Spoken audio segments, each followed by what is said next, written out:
National correspondent Adefemi Akinsoya joins us now for a wider analysis of the update on the situation in Iran and the greater Middle East region. Good morning, Adefemi. Oh, good morning, Hawa. Good morning, Steve. Good morning, Adefemi. Always a pleasure to be with you, but we are really getting down to serious business today, aren't we? Correct. All righty. Good morning to you, viewers. I was about to tell you what's happening around the world now. You are welcome to a very special edition of the World Brief. Iranian state media has officially confirmed that Supreme Leader Ayatollah Ali Khamenei, Iran's highest authority since 1989, is dead. The 86-year-old Supreme Leader was killed in a joint US-Israeli military strike on Tehran on Sunday, 28th of February of this year, 2026. He was killed alongside his daughter, son-in-law, and granddaughter. A 40-day national mourning period and 7 days of public holidays have been declared in Iran. We will break down the historic happenings of the past 24 hours. But first, let's take a moment to look at how his death was tearfully announced by Iranian state media. Allahu Akbar. Allahu Akbar. Allahu Akbar. من المؤمنين رجال صدقوا ما عاهدوا الله عليه فمنهم من قضى نحبه ومنهم من ينتظر وما بدلوا تبديلا إنا لله.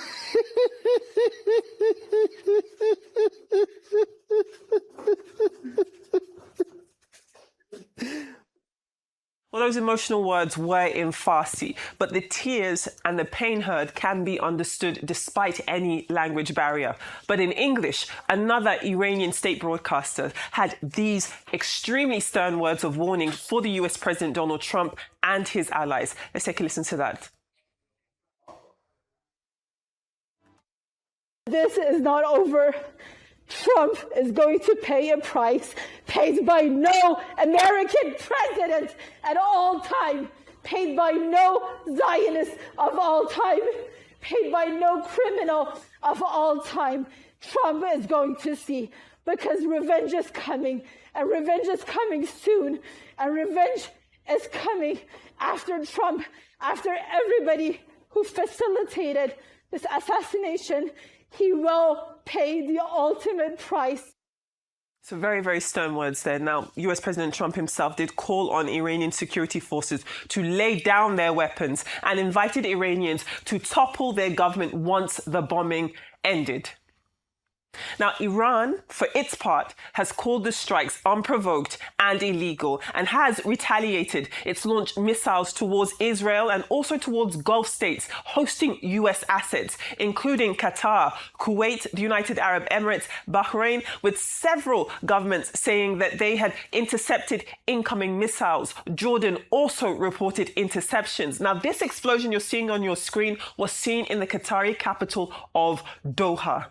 Now, the General Civil Aviation Authority has also announced a temporary partial closure of United Arab Emirates airspace. The exceptional precautionary measure has been taken to ensure the safety of flights, passengers, and air crews across the country. But it also has unleashed travel chaos across the region. Now, you can see the crowds of passengers. This is at Dubai International Airport. Now, Etihad, which services Abu Dhabi, says that all flights to and from Abu Dhabi are suspended until 2 a.m. local time on Monday. Israel. Now, Israel was also struck by Iranian missiles landing in Tel Aviv. Now, air raid sirens could be heard as Israel launched interceptors against incoming missiles. This is significant because it expands the battlefield beyond just Israel and Iran. Clearly, what we've seen across the Middle East, across the Gulf region, is chaos. And clearly, states that typically work hard to avoid direct conflict are now having to raise the risk of a sustained regional escalation, even if these countries do not enter the war politically. A huge mess. Now, coming over to the United States, in New York, the United Nations Security Council did gather with the United States and Israel, clashing with Iran, as you can imagine, at that emergency meeting of the UN Security Council, where the UN Chief Antonio Guterres and many countries urged a halt to their attacks and a return to negotiations to prevent the conflict from spreading further into the region and beyond. Now, Secretary General Antonio Guterres did tell the Council that everything must be done to prevent an escalation. Clearly, we can see that that hasn't happened yet. Now, the world continues to be on standby. The potential blockade of the Hormuz threatens nearly 20% of global oil shipments alongside significant LNG exports, particularly from Qatar. Now, oil and energy markets have already reacted. We've seen prices jump on the news of conflict and threats to the route. Now, if traffic is fully blocked, even if only for a few days, analysts are warning that oil prices could spike dramatically. Now, potentially, they could double depending on how long the closure lasts for. And as for Iran, it is now facing a vacuum, a leadership vacuum after Khamenei's death. I did hear you discuss the people who would be leading in the interim, but under the Iranian constitution, interim control shifts to a council made up of the president, judiciary chief, and a guardian council member essentially they will all be together until a new supreme leader is chosen by the assembly of experts. Now, we can expect a period of continued uncertainty. However, Mr. Steve, this was literally history happening right before our eyes. Absolutely. We know that over the course of the week and before then in Geneva, that was the host of negotiations between Iran, between the United States, brokered by Oman. Oman known to be a friend to everybody in the region and beyond. And when we did hear news breaking around Thursday to Friday that those negotiations had ended without any concrete peace resolution, perhaps people may have thought that escalation could be on the card, but an escalation of this magnitude, I do think, caught a lot of people by surprise. So this is the reality that we have. The supreme leader has been killed. It is confirmed. You know, when the news did break late last evening, there was some back and forth. Iran at first had denied that he had been killed, said that he was still directing forces until finally they did admit that he had been killed, that his body had been recovered from the rubble. Wow. Here we stand with literally history on our fingertips. I'd love to hear your thoughts. Absolutely. I mean, a different brilliant, analysis to start with. Yesterday when it broke, we discussed this matter, fairly extensively, yesterday, and nobody knew, that where we'll be is that on the first day, of that conflict, the 86-year-old Khamenei, will be taken out, so soon, and in such a dramatic, manner. Isn't it interesting, therefore, that after all the attempts towards what looks like negotiation, like peace, Trump has always spoken about peace, here we have, ended up with. It looked like, just like you rightly observed, it looked like it was Israel, that was leading the pack. Yes. And then almost all of a sudden, it became a joint thing. And so to me, this is like clearly an end, of an era to Khamenei. But then it also looks like the beginning of a major conflict for which we may not know at what point it will stop, not just for Iran, but also for Middle East, in region, the Gulf states, given the way that Iran has responded, and not just to attack formations, American formations in several Gulf states, but, touching on residential places, touching on hotels, in UAE, in Bahrain, in Qatar, and a situation looks so dire, at this point. And then Trump is saying, this must end up in a regime change. And you have broken down, what it takes for a successor, to be appointed. The one that intrigues me more is the jubilation that we have seen. Yes. Not only in Tehran. People are very happy. People are happy. Yeah. All over the places in London and everywhere. But then we also see, from what the broadcaster, the woman broadcaster that, that we had there, saying that, this will be costly and that the price might be paid. Who therefore can lead Iran, after this, and what is the future of the region after all this will have ended. If it doesn't get to what people fear, which will be the beginning of World War III. We hope, of course, and pray that it doesn't get to that point. Yeah. But who knows what can happen? And, this regime change is also quite a scary topic to discuss, because how many successful regime changes brings in an Ayatollah that is not so bloodthirsty and violent? Exactly. The first one was terrible. It seems like the second one, everyone is rejoicing that he's gone. Who is going to fill that vacuum? And really, what can be done to prevent this escalation from spilling over? We've seen the knee-jerk reaction from Iran and, of course, bombing different places that don't necessarily have anything to do with the conflict. So we just hope that everything can be contained. Definitely. It is very tough. It's very tough right now. Absolutely. But Adefemi, there's also a point that I would like to quickly add. Trump seemed to have won the American people that there might be casualties, which is an indication that this might be a long drawn thing. Yes. But then there doesn't seem to be there's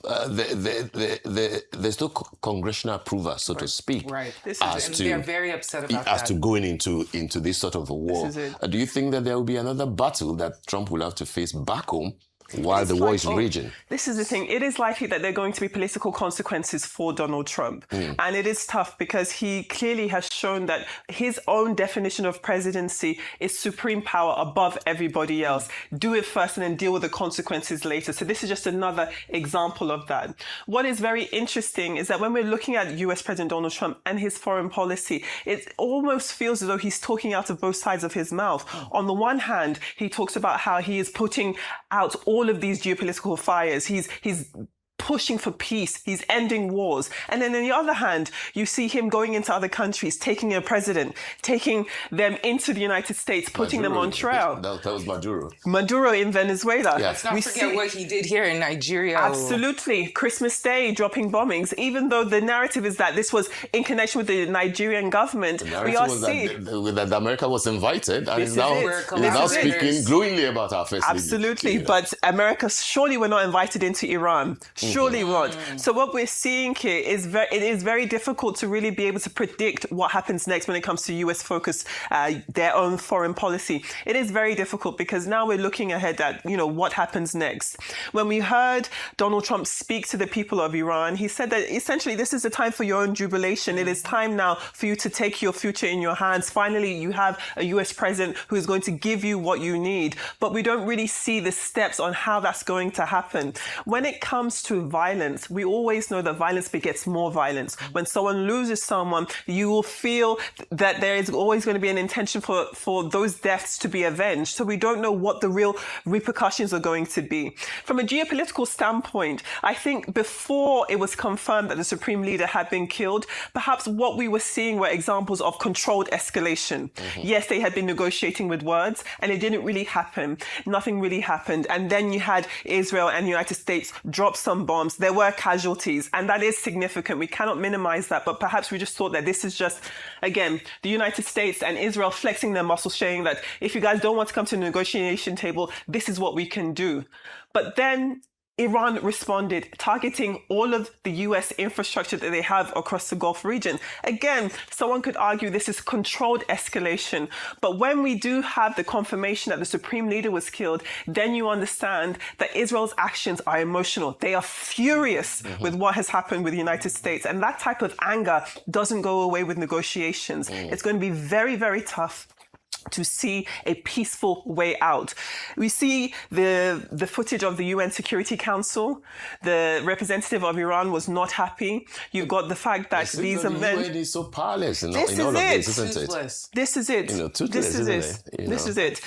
And so when you have a president like Trump talk about the United Nations not being powerful, not being able to do what it needs to do, this is an example of that, because sometimes we have gone beyond the point of dialogue and negotiations. We literally have gone past that because this country is now without their supreme leader. Are people happy? Are people jubilating? Yes. But as we heard from those state broadcasters, there are people who are devastated and people who are calling for Donald Trump's head. I just can't see where this can happen peacefully. When we're looking at the causes of this, for people who are watching at home, the initial rhetoric was about Iran and its nuclear capabilities. The world is deathly afraid of Iran being able to develop a nuclear weapon. But as we've said many times, many countries in this world have nuclear weapons. The only country in this world, in the history of the world, to ever have dropped a nuclear weapon is the United States. The US. Right? Only. So the only country in the history of the world to have ever used an atomic weapon, a nuclear weapon, is the United States, right?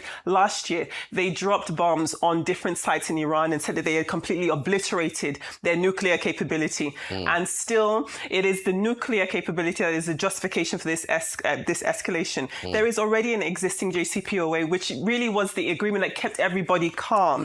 But it does come across that perhaps Trump doesn't believe in the JCPOA, perhaps because it was Obama who did it. And maybe he wants his own negotiation deal. We don't really know what the motivations are, but clearly this is going to be very significant for the world very soon. Very quickly before we let you go, sorry, Awa. Trump is saying that he has an idea of those who can take over, in Iran. But then are we seeing a ghost of what happened in Iraq, in those days, when Saddam Hussein was taken out, and of course Iraq descended into chaos before what looked like a rebuild started. Do you see similarities in what might eventually happen in Iran now that Khamenei is out of the equation? At this point, it's hard to tell. It's going to be difficult, and it will take time, just as it took time in Iraq. I just want to say that quickly with Iran. Yes, they are geographically very similar to these other countries, Kuwait and Iraq, but ethnically, these people are different. They are not Arabs, they are Persians, they have their own languages. Persians, yes, they are Muslims, but they are predominantly Shia Muslims, whereas the rest of the Arab world are Sunni Muslims. Naturally speaking, Iran has historically been isolated from the rest of the GCC and the rest of the Middle East. This is another example of that. And this is the first time really that we're seeing Iran really get into the ring with the other countries in the region. Usually the narrative is that countries like Iran and Saudi Arabia would never go to war because essentially nobody would win. Their geographical locations means that if someone were to strike each other, the ramifications for the world, for global oil, for trade would be too dear, too bad, too catastrophic. So that is why usually when we see Iran, they're always involved in proxy wars. When it comes to their relations with Saudi Arabia, they are not good friends at all. Saudi Arabia believes that Iran had been funding the Houthi rebels of Yemen to attack them. And that is the belief that Iran funds Hezbollah of Lebanon, the Houthi rebels of Yemen, Hamas in Gaza. So that is why they're really a thorn in the side of many Arab countries. Mecca the other time. This is it. This is it. So it's very tough. Adefemi, I must say that's a very impressive and thorough analysis of what's going on in Iran. Thank you so much. I'm sure our viewers were very enlightened. First day of the month. It looks like this is first day of the month. World War III. Unfortunately, hopefully it's not so bad as we go